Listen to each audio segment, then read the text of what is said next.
Yokapé, Landa Ouest Production TV. Merci. N'oubliez pas de vous abonner. Toi, Lissousou, na un nouveau numéro, il y a émission Nabiso, le conseiller conjugal répond balance Nabiso, to pesibino beauté. Merci pour la confiance. Au besoin continuer que ça Nabiso, il y a Kotika la toujours connecté na chaîne Nabiso YouTube Ouest Production TV. Pourquoi na lobby, le Lissousou un nouveau numéro, le conseiller conjugal répond. Toujours continuer que garder Papa Thomas parce que il a vraiment de la matière aux autres sont à couple Nabino, toujours déjà comment aux autres c'est plein d'émission. Merci Ming la considération aux autres Pesabiso, Papa Thomas beauté. Beauté maman la chère. Il y a solo Papa Thomas le na ici bandeko to ye lisusu to mesana bongo ko traiter ba makambo ezana kati ba couple déjà marié, pourquoi pas ba couple fiancé, pourquoi pas bandeko pe baza ensemble pour le projet du mariage. Alors pour le numéro na biso le Papa Thomas to poni sujet moko o pe ezoko intéresser ba couple tozo le bela égoïsme. D'accord avec les sujets? Oui. Égoïsme na kati ya libala. Oui. Voilà, égoïsme na kati ya libala. Luka boyebi bo message na émission na bino, totambusaka micro na biso ko sola na bandeko. O baza na kati ya libala, to pe bandeko bazo ninga bakota na kati ya libala. Lokola mo mesano lelo so totambola kina micro na biso, to baki na ko sola na bandeko na biso, bo kana nu makanti na bango par rapport oyo ezali par rapport ya oyo ezali égoïsme. Yokapé, Landa Ouest Production TV. Merci. Mbote maman. Mbote. Ya solo tokutana na nzela, tokoyeba kombo. Kombo na Mama Lolo. Mama Lolo aza mama na kati ya libala. Oui, aza mama. Maman, lelo na émission na biso les conseils conjugal répond. Toujours bien likambo ya égoïsme na kati ya couple, loko eza mwasi na kati na libala. So bazolo bla égoïsme pona yo eza nini? Pona ngai nakoki koloba égoïsme eza ke mobali oyo akoka kozwa charge ya mwasi na te. Po normalement en couple mobali faut kozwa charge ya mwasi na, mais eza mibali lisusu ba répondre te na ba besoin ya mobali ya mwasi. Mwasi a na droit faire na suki, faire à papa bien, faire à la propre na miso bato. Donc mobali lisusu aza na droit na te par mwasi na te, wana nde na kobenga égoïsme. Moi si assez dépendant na imodo asala d'effort na imoko po kangata suki po alata po somba ta mafuta mobali donc akipala ba besoin ya moi si na été mibala bongo ndeko ko benga ba ibongo soki kasi mobali azana ina posa pe ya ko kisaba posa mwasi ngo lobi mazana epe na makoki te wana koloba nini ezaka na kati ya égoïsme wana eza ndenge mosusu parce que ana volonté wana mais possibilité siko ils ont manqué. Panaza côté kuna. Merci maman Lolo. Merci. Maman Mbote. Mbote. Tu veux quoi la combo? Combo na Suza. Suza aza mwasi na kati ya libala. Aza mwasi. Papa combo nani? Nani Hilaire. Hilaire. Maman Suza na papa Hilaire basali mbula boni. 4 ans. 4 ans. Maman Suza, lelo tozo bela likambo ya égoïsme na kati ya libala. Pona égoïsme eza nini? Égoïsme eza mutu oyo azake akabaka te. Neti siko yo ndenge oza na libala bongo na papa Hilaire.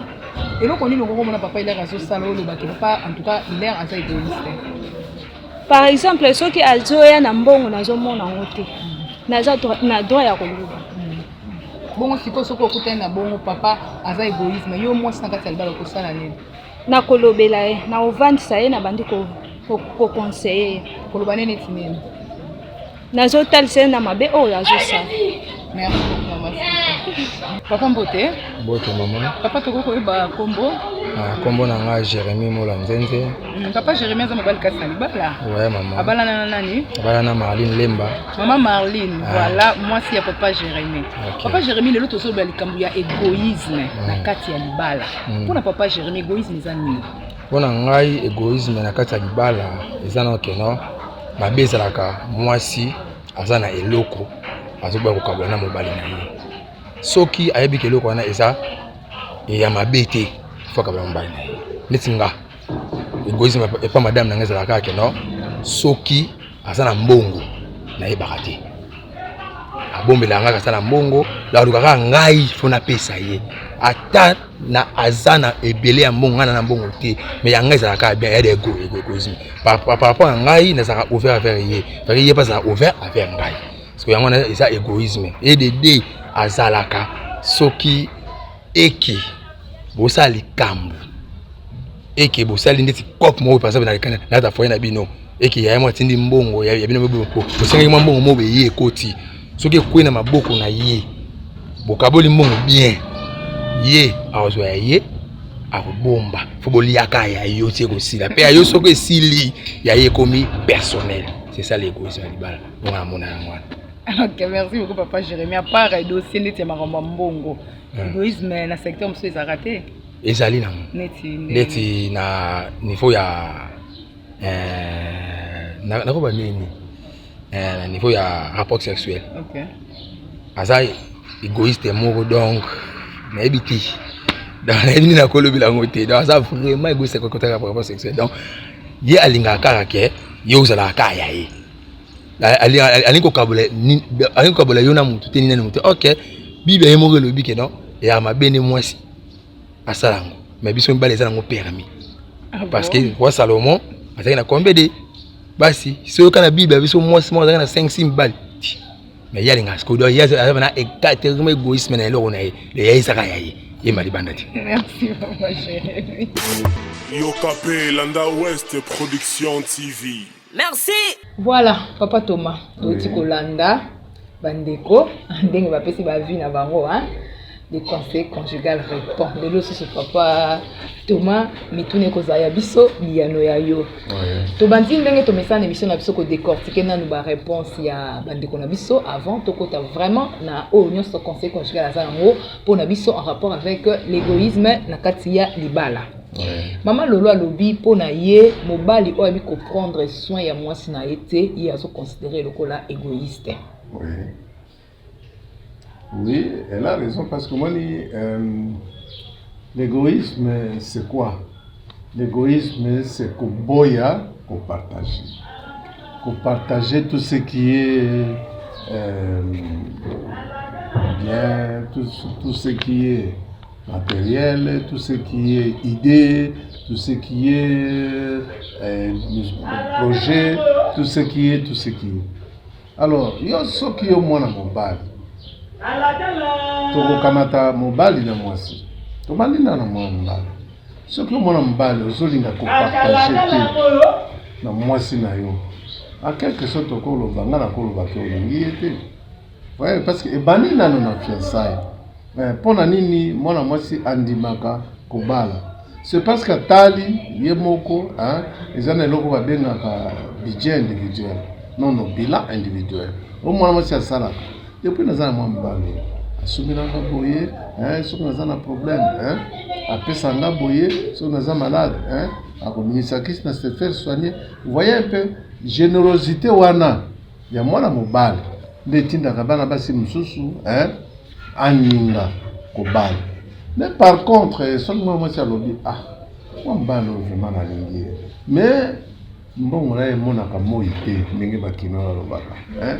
Mbongo na dimaka te, akabaka te, apesaka te non. Asa mobali mabe. Tu vois?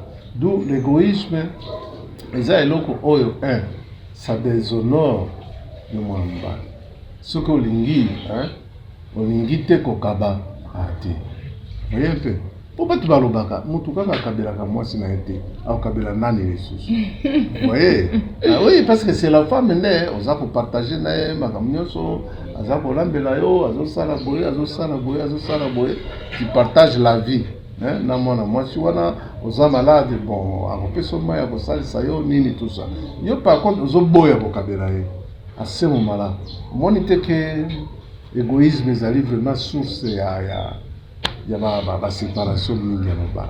Voilà, tokokoma na ba conséquences ya égoïsme na kati ya couple. Pour le moment tozana nka ko décortiquer ba réponse na biso tozwi na baladeur na biso. Na moni sous appel kaka na même lignée na maman Lolo, madame Souza ye alobi so ramona mobali mbongo mobali na été. Donc pona ye mobali wana zaka égoïste. Bon, il a raison parce que moi égoïsme bazolo bambongo parce que ils allaient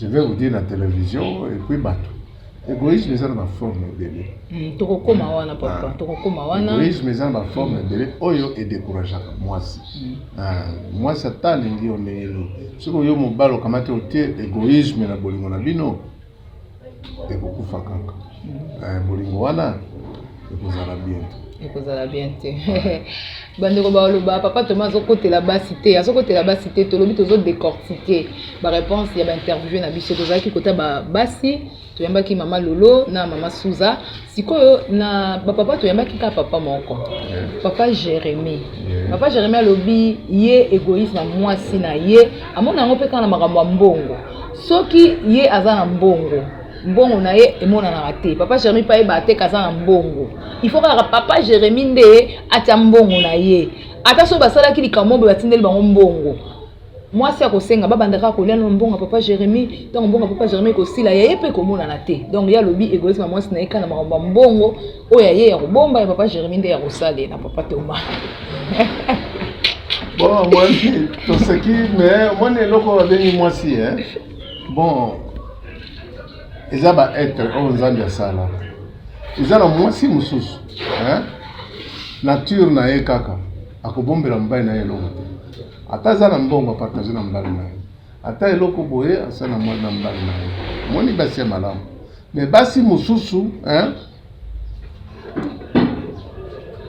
je vais vous donner un cas c'est-à-dire ceci je connais camarade na nga moko azalaki na mwasi na ye soki mobali azangi mbongo mwasi ya mbongo azobomba omona mwasi abimisi mbongo asombi biloko balela ti poko mobali akozwa mbongo abi bambongo yango mwasi alobi no nga nalambaki pendant 5 jours mbongo opesi ngai eza ya kolamba pour 7 jours na kati nano 5 jours oyo nabimisaki mbongo na ngai alors yo oyeba kaka ke mbongo ya kolamba oyo ezali 2 jours oka nalobi koma obanda kolamba bien sûr na mbongo na yo tobanda kolia ngai yo na bana moni mpona nini olobi ya yo evana sikoyo mbongo ya yo na kati ya foyer oyo esalaka nini oyo eza ya ngai ya kosala makambo na ngai yo nde mobali fo opesaka waye baproblème ebandi bon mobali abi bon alors si c'est comme ça nga mpe na kobanda kobomba ya ngai parce que nous sommes dans un couple na foyer tosalisanaka yo soki ozwi obombi ya ngai nde toliaka baproblème ebandi place wana donc eloko wana ezali eloko ya kosolola basololi donc pour que mbongo ya mobali ezali pour la famille mbongo ya mwasi mpe ezala pour la famille c'est quoi papa maman et les enfants voyez mpe bosoki yo mwasi okamati mbongo eza ya yo eza ya famille ete c'est compliqué mobali bana komituna ya ye mbongo nde asalaka boye ya ngai nde toliaka omoni ke ekopesa deja ide mabe ya mbali problème ebandi na kati ya ndako ekopesa ide mabe pa mobali problème ebandi na kati ya ndako papa Jérémy à part makambo ya mbongo a relevé sous forme mosusu ya égoïsme amonaka pa mwasi na ye alobi égoïsme na matière sexuelle alobi mwasi na ye alingaka kaka ye azalaka ya ye moko wana maloba papa Jérémy alobi Bible alobi makambo Bible nde eboyi mwasi aza na mibali ebele mais mobali akokozwa ne basi namonaka mwasi na azalaka égoïste alingaka ye azalaka ya ye wana eza forme mosusu ya égoïsme papa Jérémy a relevé papa Thomas olobi nini mpona makambo wana non wani na matière wana égoïsme wana nakokoloba na eloko wana mwasi akozala na raison parce que balobaka epa biso bapartageaka nde eloko ya kolia na sani oye mpe okopartage mobali te mais sikoyo nde mwasi il faut acomprendre ke akoki kokanga mobali mpo na ye moko te voye mpe parce que soki mobali toi tu te dis tu es marié na forme na biso oyo ezali nani monogamique mwasi na ngai ye wana soki okei so na basi mosusu ouais combien d'adultère à ce moment-là moi c'est mosusu akondimateur d'autant plus que l'herbe obandaki oprometaki ye car et donc naza ya yo à ce moment-là la femme pour elle mobali aza ya ngai voyez égoïsme na forme wana bon moi je peux dire que la femme a raison voyez peu parce que pour le moment c'est un peu difficile na ba moyen na ba nini l'homme bon mobali faut azala fidèle na ndenge boyokanaki voyez égoïsme wana ça va mais égoïsme oyo alobi wana bon je pense que bakendeki na mozindo te il faut tokota na expliquer yo ba forme égoïsme na expliquer yo ndenge nini ce qu'il faut faire. Ok, voilà yango nde sikoyo tozobanda papa Thomas tobandaki bongo ko décortiquer ba égoïsme. Bon, ko décortiquer plutôt ba réponse ya bandeko na biso oyo tokutana na bango na nzela. Tozonga na définition ebi ke déjà olobaki yango mais tozonga sikoyo. Après avoir ko décortiquer ba réponse ya bandeko na biso. Comment tokoli ko définir égoïsme? Égoïsme ça sentiment moko oyo etinda motu ko boya ko partager na moninga. Ko boya partage, c'est ça l'égoïsme. Alingi kaka nye moko. So za na eloko nye moko. Ouais peu. Bon. Ko boya partage. Voilà, donc na mukuse ko boya partage. Mutalinga nyonso ezala pona ye. Azomona kaka ba intérêt na ye. Alors na moni papa Thomas ko beta setemba na mbala que égoïsme eza na ba forme ebele. Alors papa Thomas to pesi o maloba, yebisa biso ba forme égoïsme ngo eza nini? Ba forme égoïsme ezali boyo moni na libala ye mobali soki okotili osala oye na ndako ole ovandi osolisa mwasi na yo te eza égoïsme moye mpe oboyi kopartage nani chose kozeli wana na mwasi pour que l'autre soit à l'aise ubi yo mwasi mobali aye otie biloko na mesa okoki kovanda na yo kuna moye mpe mobali aye ale ovanda yo kuna otuni ye te nini tout ça ezali forme ya égoïsme oboyi kopartage maloba na moninga na yo moye mpe tokei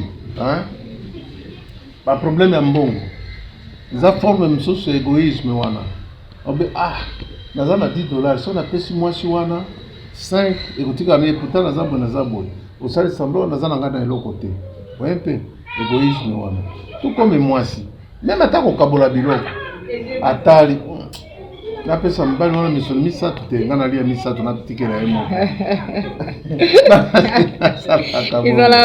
ezalaka mingi ezalaka ezali forme ezali égoïsme voye mpe yo lia ebele opesa otila mobali biloko moke ezali égoïsme voye tokei par exemple bon naza na bacamarade ebele otosola bango makambo oyo parce que moi niloba naza conseiller conjugal je connais beaucoup de cas beaucoup de problèmes oyo banani couple bazaka nango bon j'ai un ami libala na ye otika okufa ya tukwa mwasi abomi libala akepaka mpo na nini mobali wana bon c'était cadre quelque part azaki na bamoyen na ye maintenant qu'est-ce que l'homme faisait lere akoya azaki na livre na ye ya minene boye te na bibliothèque na ye ya ndako bon livre moko ya minene ya mathématique ayebi basi balingana bango makambo ya mathématique te nde ekomaki cachette ya mobali soki aye akoti kuna ale soki $100 na ye ale akache na 4 ya livre wana ya géométrie mathématique wana afungoli page atie to aza kotia ngambo na ye katikati ya livre wana mwasi vraiment omoni bamisala misusu basalaire na biso ça convient pas akoya bon omoni eloko mbongo mafuti ngai yango oyo apesi na bulletin na salaire pa ya mwasi maintenant les à côté baexala monusu na ye azosala wana azolakisa mwasi te azokoya kobombaka na kati ya livre wana mwasi akomi vraiment na difficulté koteka mafuta na nani tout ça et tout ça un jour mobali aye amoni basi ndenge bazalaka mayele mabe mwasi alali mobali atali boye amoni ke mwasi alali mwasi mpe asentir bongo afiniki drap na mutu dans l'autre temps azomona à travers le drap azomona bageste mobali azosala asali lokola aza koronfle amone mobali abimisi porte-monnaie mobali azotala ye abimisi babien ya $, wana alabendi livre na ye atie azongisi livre na ye abimi na salon ake kofanda. Mwasi asi atali mwasi asali sembla vraiment alali makasi. Le matin mobali angi akende mwasi ayebisa bi okei ndenge nini boye otiki biso bazaki na bana mibale toza na eloko te. Mobali alobi bongo bénéfice na mafuta bi mafuta oyo soki bidon mibale na te kaka naza nga mbongo te mobali alobi naza na eloko te. Mobali akei mwasi abi te nasi nalembi na makambo mobali. Mwasi asali boyeba mwasi ne mokolo ndako ata obombi mbongo epo api mwasi akoyeba. Mwasi abi namonaki na butu asimbaki livre oyo akei azwi livre wana géométrie mathématique monene oyo.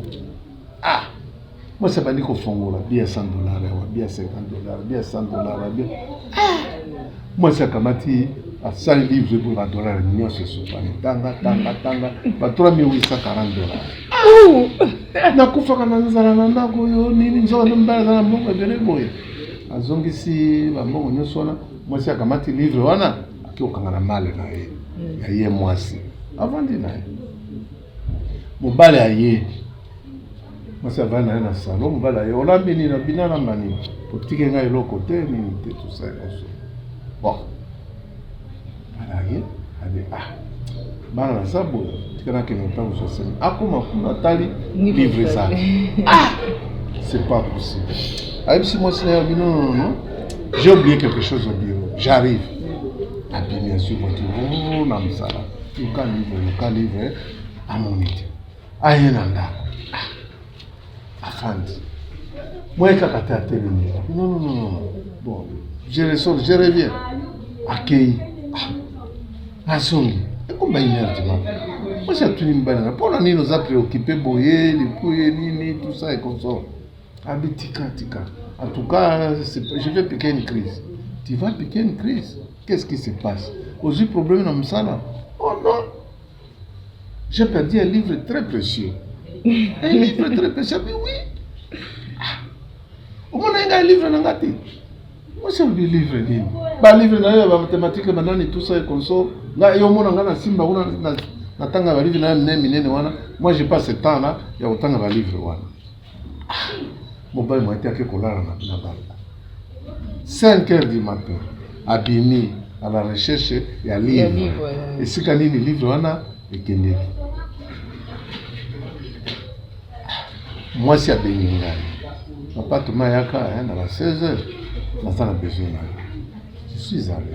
So ande moi si abenga ki pe papa ya mobile, mama ya mobile. Tout biso juste okutani wana. Mobile akomi wana. Avandi, mwasi avandi. Lobino na bengaki bino pas comment ça camarade na yo bakasi. Ça fait 2 jours nazoli ate tuzomela kaka potopoto tout ça na banga. Kama kambaya na sala. Mubaya salini. Mubaya be yakana abengi mwasi na kuna pembe. Est-ce que par hasard mona ki livre na ngawana tu? Livre mo zo mukanga manga livre ngweza ndeni. Akomi na salon. Vandi wana mwasi alobi lelo oyo na bomili pa. Papa ya mwasi alobi ya mobala. Obomili bala poko. Ngala tuna bi mama. Sibitu makaka boye obengi biso toza témoin ya kobomali ba. Ezalaka te. Abino zela na la kisabino makambalo wa salaka. Mwasi wana akei na chambre kwa chambre abimi na livre. Mbala moni. Oh non mon livre, il faut pas t'ouvrir. Moi ça dit jamais. Papa mbala dit jamais.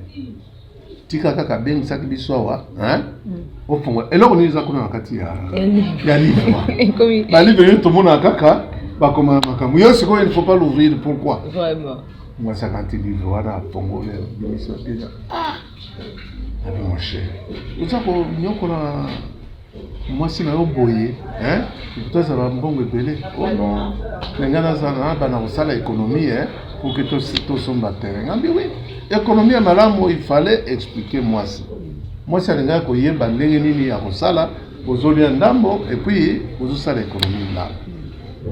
Non mais vraiment moi au ça exact, moi si Azaki déjà préparé de l'obadi, na kovanda na libala oyo te ale atiki biso abimi na bavaliste ye topekisa lingi te akeye waye tikali siko toyebiso mba omoni conséquence waye ya égoïsme tala lelo oyo mwasi akei atikeli bana qu'est-ce qu'il va faire oyo na kosaleli na bana bino moni conséquence ndenge makambo ya égoïsme voilà papa Thomas ndenge olobi ke baforme ya égoïsme eza ebele mais na lisolo obeteli biso na relever deux formes ya égoïsme kuna na kati donc égoïsme ya financier égoïsme sur le plan financier na égoïsme par rapport ya dialogue parce que na soko ebisi mobile olobi fallait kosola na mwasi koexplike ye sikoyo tovanda nao na égoïsme financier wana et ba raison nini parce que tomonaki Jérémie palobaki soki baza na mbongo bango mibale madame alingaka basalela ye koto tomoni papa na biso mbongo azobomba na livre ba raison nini yango esalaka bato na couple ba partenaire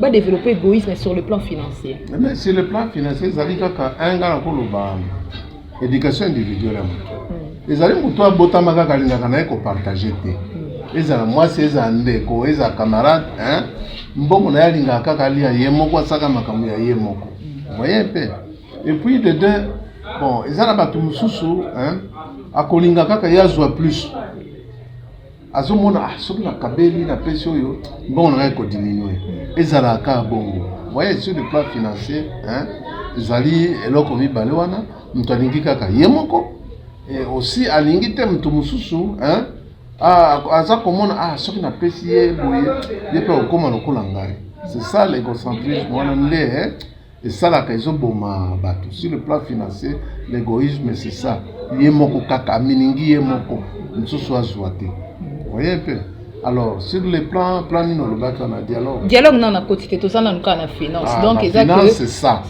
ezala mwasi eza mbali alingi kaka ye moko moto mosusu azwa te donc mosusu olobi ezaka éducation ya moto eza éducation abotamaka akabaka na ye te amemi yango ti na vi na ye na ndako ya libala namoni ata ntango totambwisaki micro na biso égoïsme makasi oyo bato bazotia place ya motuya eza likambo ya égoïsme sur le plan des finances alors papa Thomas comment est-ce que ba couple ba ko gérer makambo ya finance la gestion des finances na kati ya couple entre mwasi na mobali esengi esala ndenge nini bon ba gestion ya finance entre mwasi na mobali c'est un peu difficile tout comme c'est pas difficile il faut moto na moto ayeba statut na ye et aussi ayeba importance ya libala na bali awa pona partager nyonso voyez finance sentiment makamiso na mbali na ngai mobali mpo ayeba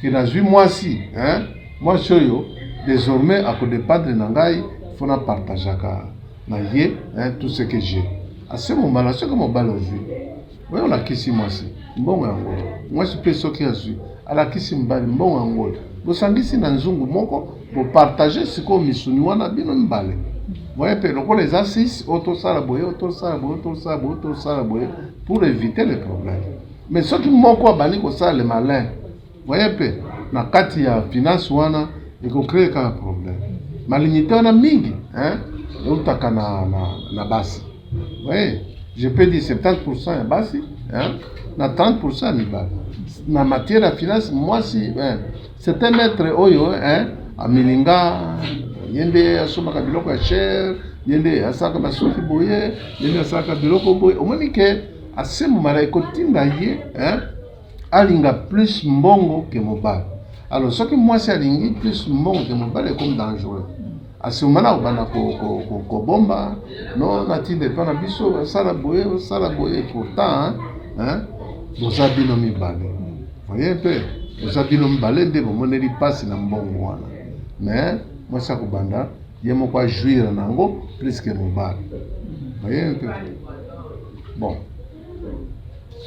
to continuer na forme mosusu oui papa wana égoïsme sur le plan ya finance tomeki mpe kopesa mwa bapiste ya solution na lisolo beteli biso ya papa oyo mwasi akangi biloko akei ndenge nalobaki na relever de forme ya égoïsme ya finance et puis ya dialogue papa lobi azali kobomba mbongo mpo asomba lopango mais mwasi ayebaki te nayebi moninga moko mpe azalaki na couple akomi tina niveau koteka mutuka zaye nango mwasi pa yebite Voilà. o nanga mona yebi na linga ko yebisa ye Voilà. sikoyo eloko nini yango memaka égoïsme ya dialogue na kati ya couple.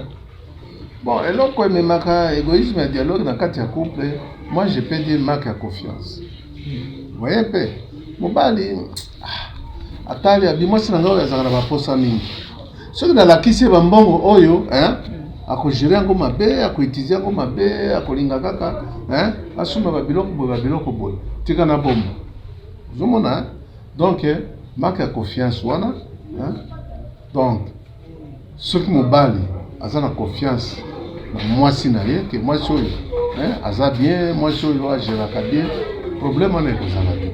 Mais soki marque ya confiance ekoti mobali akobomba mbongo soki abandi kobomba mbongo wana bon nga namona conséquence nango soki mobali aza kolakisa mwasi te azobomba akoutilize yango mabe po akolinga te mwasi ayeba voye mpe na kolinga te mwasi ayeba akoki kosala eloko tika nasala boye mwasi wana ayeba te alors que se tourne kaka mabe. Alors lorsque mwasi mpe akomona bongo ale mwasi mpe abandi mobali oyo abombela ngai tika nga mpe nabomba alors bofungoli kaniveau mai ebandi koleka c'est la voie ya divorce. Mais c'est quoi l'égoïsme wana neti ya dialogue wana solution yango eza nini parce que ofandi na mutu manque à confiance déjà ezali de tozomona déjà que problème eza na kati ya couple yo mobali oza na mwasi na ozobomba mais oyebi ke eloko wana ezosala plus tard ekolukela bino problème est-ce que ocontinue kaka kobomba to solution ya égoïsme ya dialogue ezali? Non, solution ya égoïsme ya dialogue ezali une de deux personnes soki mwasi omoni ke mobali nanga oyo alobaka mingi te asala boye te sala effort na yo aza mobali na lera ye solisa ye aza korépondre yo te lere mosusu ochange masolo lere okuna ochange masolo sukasuka kaka ezali travail moko pédagogique ekosenga temps mais sala effort mobali amesana mesana omesanisaka kosolisa mobali na jusqu'à ce que bokoma na point wana malgré c'est difficile esengi temps eza basi nalobisaka ye aza kosolisa ye alingi korépondre kate natiki na ngai voyez par exemple non bongo te osololi lelo osolisoli na ye lelo peut-être abimisi un mot deux mots lobi kuna ocontinue jusqu'à ce que okokoma na place moko kokase dans les choses marque dialogue parce que si ça continue eza malamu. Mais papa Thomas ezala peine ba couple mosusu omona mobali awuti mosala akelekisa na ye temps quelque part asana eloko moko mabe te mais azosolola kaka po soki aye na ndako mama apesaki te ya dialogue te mais okosola mpe na mama korépondre oke bamasolo na epesaka nga kanda elanga bamasolo ezanga zanga ntina soki couple baza na situation wana oyo ayaka na masolo mo moninga atrouvaka intérêt na kati te oyo ayaka na masolo epesaka mosusu kanda mais azokende libanda azozwa na ye bato bazobeta bamasolo yango na couple ya ndenge wana basala ndenge nini parce que baza quand même couple. Oui couple ya ndenge wana faut kosala effort koyeba masolo moninga alingaka oye mpe koyeba masolo moninga alingaka te oye mpe po otika masolo oyo moninga alingaka te obana kosolola oyo moninga alingaka. Voyez, à ce moment-là, quand ça a effort à liboser ça la nini, bon se faire comme des amis. Moi c'est un bel beau ça le la camarade. Voyez, mingi wana les amis mobile. So mobile oye. Bon moi si au moins moi si basi mso bazana la réserve. Voyez, yo mobile sala tout comme ça moi si na yo lokola ami. Voyez, même ata alingi koloba te créer du solo.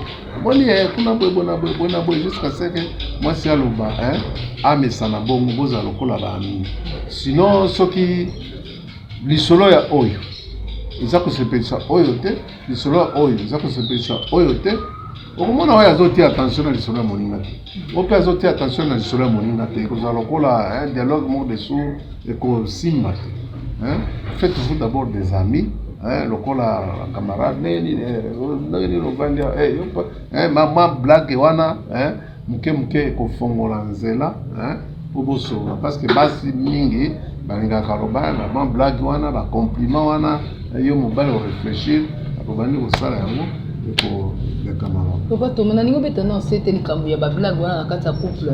Ezaka pena na place hein? Oui. La blague na kati ya couple eza na place monene.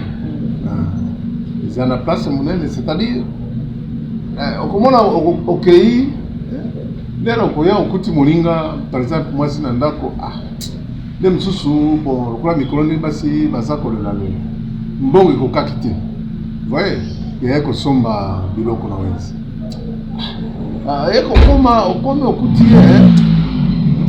okuti mpenza azali mwasi azosepela te préoccupé tout ça ekoso sala blague bandika na blague moninga aseka asemomala ofungwa dialogue mpo tozobeta masolo ya égoïsme non olobi eza kaka refus ya kopartage mama atikalaki na ndako akutani na makambo na ye ebeti ye moto papa pa uti mpe mosala ye mpe akutani na makambo na ebeti ye mpe motu bayeba ngo bale bakutani motu na motu aza na makambo ne na motu siko motu na motu azomona intere na ye na minute wana nani apesa nani mpo mama aza na makambo na ye ezopesa ye kanda papa pa aza na makambo na ye siko likambo wana tozobeta égoïsme motu na motu alobi ke nga aza likambo na nga ye motu fo asala ye mpe alobi nga mpe côté wana solution omoni soki boza na couple déjà faut kosala effort boyeba oye mpe mwasi yeba mobali na yo mobali yeba mwasi na yo oye mpe donc mingi lere yo mobali okoya okuti mwasi bongo osali effort otranscende nano ya yo baproblème omoni parce que mobali soki otikali na baproblème mingi mabe oye otiki na problème na yo obandi kosolisa mwasi omoni nakona mosala omoni mutu moko aleki tozali boye tobandi boye donc ointéresse ye na lisolo moko boye bobosani makambo na bino bokoti na masolo na bino surtout bablague mosali bablague wana nini tout ça et consort en tout cas c'est ça l'ambiance ya libala libala ezali lokola église te oyo avandi na barespect nyonso ayoka liloba ya nzambe non libala ezali eloko deux personnes doivent dialoguer blaguer tout ça et consort ok libala eza lokola église te tovandi nyonso ti tozozela sango mokonzi asilisa aloba liloba ya nzambe wana topanzani tokembisa esili donc mpo moto na motu ase retrouve papa Thomas nayebi te ndenge tozoobserve société na biso parce que tozobeta lisolo ya égoïsme namonaka mpe point moko boye esalaka conflit na bacouple eza gestion ya baamitié po tozoloba likambo ya égoïsme omona mwasi mosusu azolisa mobali nani komona na camarade wana te papa Thomas mais mobali ye moko ayebi ke papa Thomas tala eloko nazwaka tala eloko intérêt nanga eza boyeboye mais mwasi mpe kote nazomona ke papa Thomas aza moninga mabe akobebiselanga mobali mwasi mpe azomona intérêt peut-être ya ye to ya couple mobali mpe azomona ke naza na makambo nanga nasalaka na papa Thomas gestion ya amitié namoni mpe eza likambo yaka mpe na kokoso gestion ya amitié eza likambo moko monene. Il faut, c'est ça que je dis, tozongi na dialogue. Vous voyez un peu, égoïsme na dialogue. Gestion amitié au 26 mois. Tala camarade wana. Ezaboye. Kokanisa teke ezaboye. Parce que soki bozana ndako. Quand la femme aime son mari, akolinga te eloko mabe ekoma mobali na ye ezala pembe na mobali na ye voyez peu alors c'est à toi l'homme ou bien à toi la femme expliquer moninga omoni moninga na nga wana tosolaka boye masolo boye biloko mosusu apesanga baconseil boye ezalaka boye kokanisa te ke soki tobimi tokei kuna boye bongo te. Voyez un peu. Alors, j'ai courage à connaître moninga et l'autre wana 2 ou 3 fois pour que à comprendre. Ce qui moi ça comprendre l'autre wana te, ce que yo ka kozala ki na camarade wana problème est bande. Ouais, ça là il faut moi c'est à comprendre. Yo moi si ça là il faut mon bal à comprendre que yo na camarade na yo ya moi si et l'autre mabe ezala ka te. Ouais, parce que ce qui bongote gestion wana ya la relation et créer toujours un problème. Oui, yango wana soki totali na émission oyo tosalaki liboso oyo jalousie tensionné na lobaki yango wana moni oza kokanisela moninga mabeke moni wana tambola na Rachel wana ba journaliste wana tellement balinga bango mingi ekoza te expliquer moninga tout ça boité o tout ça les ali boé ouais donc bon 80% ya chance ezalaka moninga comprendre ba msusu vraiment malgré l'explication wana à comprendre mais on continue à nous expliquer parce que libala bon ngala kamataka ngolo kola pédagogie fait ça na kati ouais peu mais quand on a enseigner moninga yo mobali on va enseigner moi si pe makamsusu on va expliquer mobali na ba méthode jusqu'à ce que vous comment c'est ça. Voilà, mais quand on enseigne na ba méthode jusqu'à ce que vous commencez comme encore. Papa Thomas tozo kende malem même tous ces émissions la biso. Mais nani na souki sana point oyo, il y a gestion, il y a ba famille, il y a ba belle famille na kata ba couple. Au moment na couple msusu okuti mobala zoloba. Yeso bande ko ne ba yawa, ba ko dia fufunde balingi. Akopesa ba mbongo ndenga lingi menga so bande ko nga baye. Moi ça zo là d'après mobile égoïsme na gestion ya famille na ye na famille na ya mobile. Bon, parce que toza pardon papa Thomas toza na YouTube pour la mettre na poto to mona tam susu ya kenda poto abala metanga zotinda blo na ki. C'est plus sa famille que famille mobile na ebite égoïsme. Moi je préfère point wana pour zamulai tant comme mukuse to débattre encore prochainement parce que ils point moko capital il y a beaucoup à dire na makambo wana donc to kosil sango ouais peu alors to si ça na point il y a gestion amitié il y a toute la gestion amitié tout ce qu'on a égoïsme sentimental vous voyez un peu égoïsme sentimental c'est-à-dire quoi sentiment na mbeto quoi na couple bon mibali mingi bazalaka ba demandeur c'est l'homme de ayaka vers moi ce qui demande et la plupart des femmes basi oyo na benga carrière wana basi ya mabe wana bango ba monaka plaisir wana ndezali clé ya ye ya kozela mbata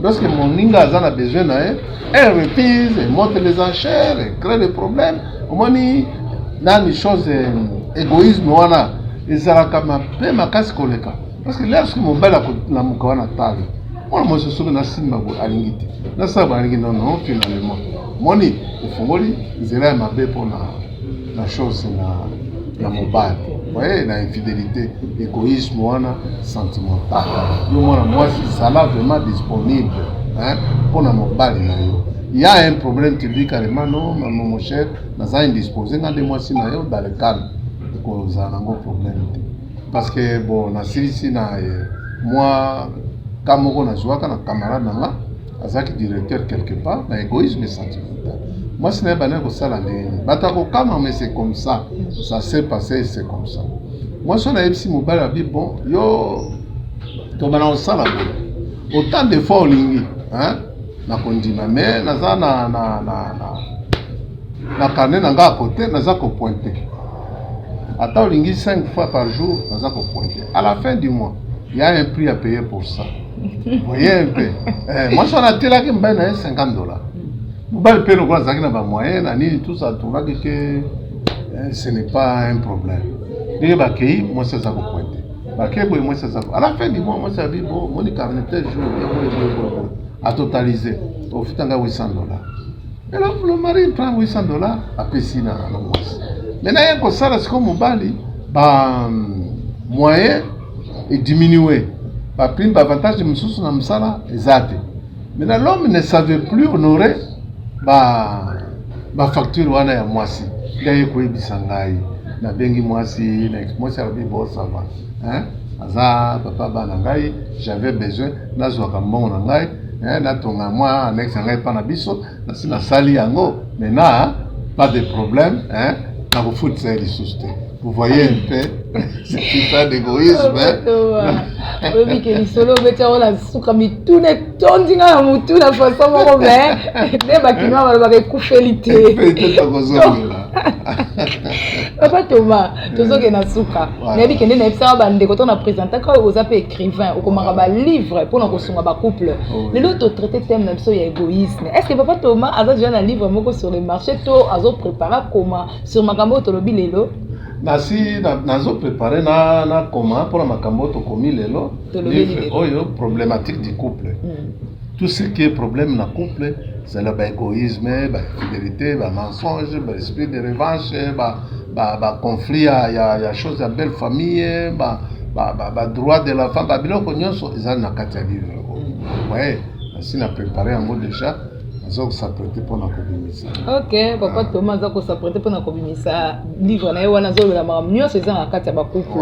Donc, dès que vous êtes prêt, vous allez comment pour ça pour que vous soyez livre, on a papa Thomas pour nous souki ça, les autres égoïsme. Mot de la fin, ça mot de la fin, c'est permis. J'espère que Babylon est Zoloba, parce que moni Babylon est un mariage. C'est souhaitable pour bander l'eau pour matina souka pour l'intérêt ya bana pour l'éducation ya bana tu peux kabali na katikati bien te pour na bana va kende wa papa maman et pas ya papa c'est pas bon doit lo babilo to solo ba hein boka matayango vraiment ce sont des histoires réelles alors évitez hein oye ko créer un problème na kati ya foyer hein capitaliser oye e ko sala ke bozala na longévité na kati ya foyer na bino na kanisi prochainement de la soit esprit de revanche pour ya sali bolinga pe na sala boye loko apesa kama be na kati ya libala et ainsi de suite na bateme ko ya toza voilà toza déjà ba contention na biso belé na makambo égoïsme to égoïsme na gestion ba belle famille na eloko balobi moi azo sa égoïsme sentimental pour kanisa mbungu akini kotonga ndako wana penza bana fuka papa to mama question et puis kale belé to reçoit mande ko conseil ko like ba vidéo na biso quand to lobaka to akaka na likantiment comme bana na bino ezala bien. Vous continuez à s'abonner à la chaîne YouTube Zamiso West Production TV. Bon, ça va toujours mieux servi. Bye et au prochain numéro. Merci.